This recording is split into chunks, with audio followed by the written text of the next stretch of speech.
माता महागौरी कौन है? आज नवरात्रि के 8वें दिन पर माता महागौरी पर हम लोग बात करेंगे।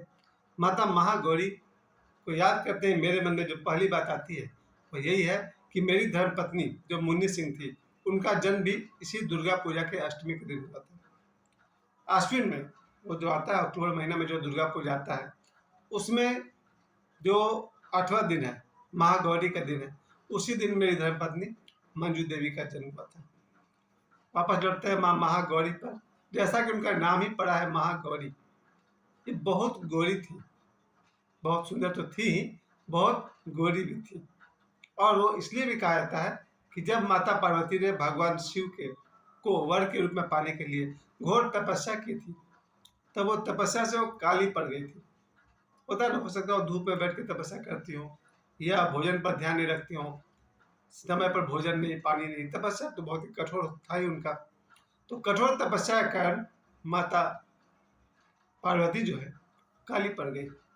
जब उनके तपस्या से भगवान शिव प्रसन्न हुए, भगवान शिव ने उन्हें गंगाजल से स्नान कराया। उनके सॉरी, उनके तो जटा में ही गंगाजल है, गंगा जी है, तो उन्होंने गंगाजल से जब इनको स्नान कराया तो ये काली से गोरी हो गई। कल वाले आपने देखा था ना, कल के कथा में मैंने कहा था कि उनका एक नाम था माँ कालरात्रि। पार्वती जी का जो रूप कालरात्रि, उसके ठीक बाद आते हैं महागौरी। तो भगवान शिव ने उन्हें गंगा जल से स्नान कराया और वो गोरी हो गई, बहुत बहुत गोरी हो गई, मिल्की व्हाइट कहिए, दूधिया गोरी हो गई। और ये जो माँ महागौरी है, इनके साधना से जीवन का सबसे बड़ा लाभ ये होता है कि कोई अगर कुंवारी कन्या है, वो अगर माँ महागौरी की साधना करे तो उन्हें मनोवांछित वर प्राप्त होता है। याद करिए, रामायण में आपने देखा होगा, माता सीता ने महागौरी की पूजा की थी। और मेरा सौभाग्य है, जिस मंदिर में उन्होंने पूजा की थी, उस मंदिर में जाने का सौभाग्य मिला है। तो माता सीता ने महागौरी की उपासना की थी ताकि उन्हें भगवान श्री राम मिले वर के रूप में। और आज भी ऐसा माना जाता है कि महागौरी की साधना करने वाली कुंवारी कन्याओं को उनके पसंद का वर मिल जाता है।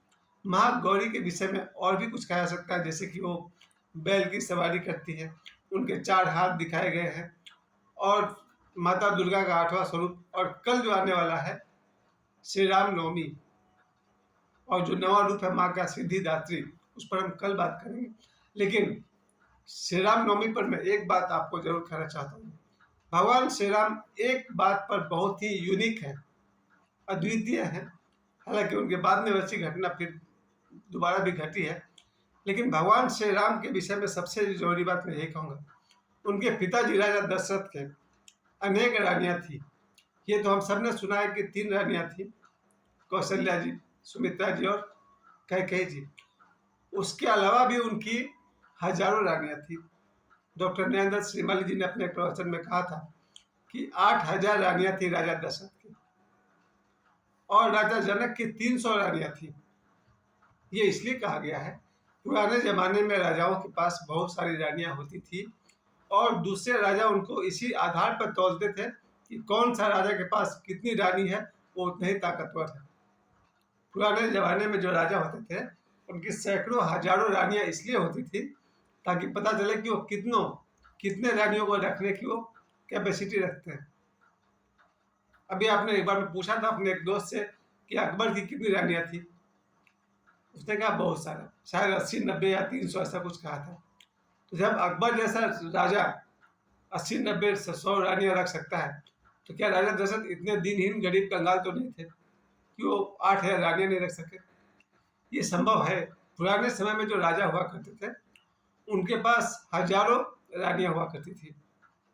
अभी जो हैदराबाद के निजाम थे, जब गूगल पे सर्च करिएगा देखिएगा उनकी कितनी पत्नियां थी, बहुत सारी, 80, 90 तो जरूर आपको मिल जाएगी।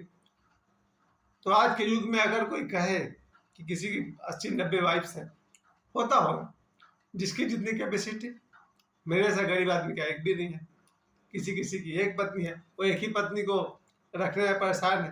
लेकिन जिसके पास 100 पत्नी रखने का हैसियत है, रखते तो उस जमाने में, अब तो कानून आ गया है और उसकी बात तो आज करना बेकार है।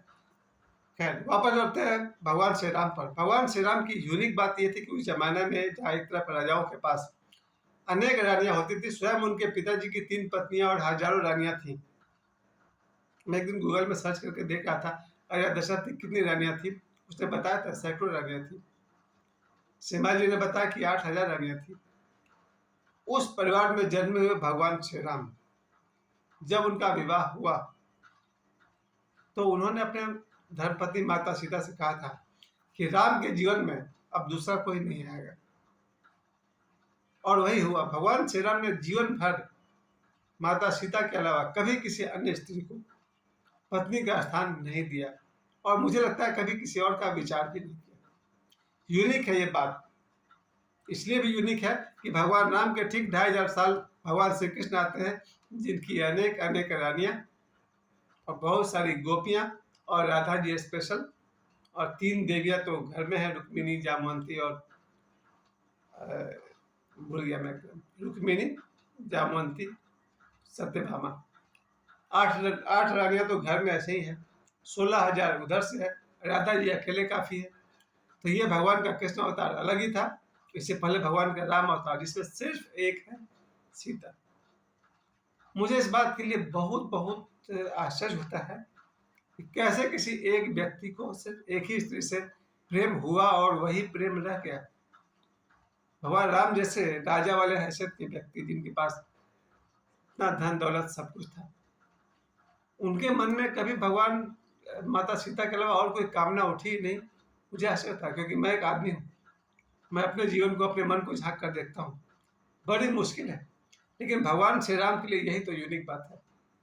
उनके जीवन में माता सीता के अलावा दूसरा कोई आया नहीं, और मुझे लगता है उनके विचार तक में दूसरा कोई आया नहीं। ये बात भगवान श्री राम को यूनिक बनाती है। और कल जब भगवान श्री राम का जन्मदिन है, इसके साथ साथ देवराहा बाबा का भी प्राकट्य दिवस कल ही है, जो मेरे प्रिय सिद्ध हैं देवराहा बाबा। उनके शिष्य देवराज जी का एक पोस्ट देखा मैंने, उसमें लिखा हुआ था कि ब्रह्मर्षि देवराहा बाबा का प्राकट्य दिवस कल है। तो मेरे लिए तो 2 उत्सव है, सॉरी 3 उत्सव हो गया ना। एक तो माँ सिद्धिदात्री, दूसरा श्री राम नवमी, और तीसरा देवराहा बाबा का प्राकट्य दिवस। इसके साथ साथ अभी हम लोग शाम को गए थे, हम और मेरी बेटी, बाजार से हम लोग बजरंगबली का ध्वज लेकर के आए हैं। कल सुबह हम लोग अपने छत पर ध्वज लहराएंगे। संभवतः मेरे उस घर पर, भाई के घर पर, हनुमान जी की का ध्वज लगाया जाएगा। संभवतः इसलिए कह रहा हूँ कि देखते हैं कल क्या होने वाला है। इसके अलावा हमारा जो, जहाँ मेरा काम चल रहा है मेरे प्लॉट पर, वहाँ भी मुझे लगता है कल वहाँ पर कुछ ना कुछ तो हम भी करेंगे। वहाँ पर हनुमान जी का ध्वज अगर लगा सके वहाँ पर एक ऑफिस के ऊपर तो अच्छा है। आप सबने देखा होगा, फरगाबाद छठ तालाब सामने माँ काली का मैदान, सॉरी माँ काली का मंदिर, उसके बगल से जो हमारा प्लॉट है, वहाँ जो हमारा ऑफिस है, हो सकता है उसमें अपने ऑफिस पर हम कल बजरंगबली का एक झंडा लगाएंगे वहाँ पर। कल देखा जाएगा। और कल का दिन बहुत बहुत महानतम रहेगा पूरे देश के लिए, शायद पूरी दुनिया के लिए, कि सिर्फ भारतवर्ष में ही नहीं, पूरी दुनिया में भी जहाँ जहाँ हिंदू है और हिंदू नहीं भी है, वहाँ वहाँ श्री राम नवमी मनाया जाएगा। विशेषकर हम लोग जो पाथरडी तो छोड़िए, पूरे के पूरे भारत में अयोध्या में कल किस तरह मनाया जाएगा वो तो खैर वर्णन के बहुत पार है। तो अयोध्या में विशेष रूप से कल श्री राम नवमी मनाया जाएगा, पूरे भारत में मनाया जाएगा। बस मैं एक निवेदन जरूर कर सकता हूँ कि भगवान करे कि इस देश में भगवान श्री राम के जन्मदिन पर खूब खूब प्रेम बढ़े, भाईचारा बढ़े, कोई अप्रिय घटना सुनने को नहीं मिले। क्योंकि भगवान श्री राम जो है बहुत शांत भगवान, उनको जब क्रोध आया था वो बात अलग थी, जहाँ वो समुद्र मंथन के समय जब उनको क्रोध आया था। तो खैर एक शांत आदमी जब क्रोधी हो जाता है बड़ी मुश्किल रहता है। तो माता महागौरी को मैं फिर से याद करता हूँ। आज दुर्गा पूजा का 8वां दिन, और आज के दिन कन्या पूजन भी कराया जाता है, कन्याओं को भोजन भी कराया जाता है। मैं अपनी आंखों से तो आज नहीं देख पाया, मैंने वीडियो में देखा था बाबा बागेश्वर छोटी छोटी कन्याओं को भोजन करा रहे थे। तो आज इस दुर्गा मंडप में भी हुआ होगा, और आज देश के बहुत सारे घर में जहाँ जहाँ कलश स्थापना किया गया है वहाँ छोटी छोटी कन्याओं को भोजन कराया गया होगा, उन्हें उपहार दिया गया होगा। और इस तरह से कन्याओं का पूजन बहुत जरूरी है। साथ साथ माता महागौरी का ये वरदान याद रखिए, विवाह में अगर बाधा आती हो तो कन्याओं को चाहिए कि वो माता महागौरी की पूजा करें, उन्हें अवश्य उनका प्रिय, उनका फेवरेट वर उनको प्राप्त होगा। धन्यवाद।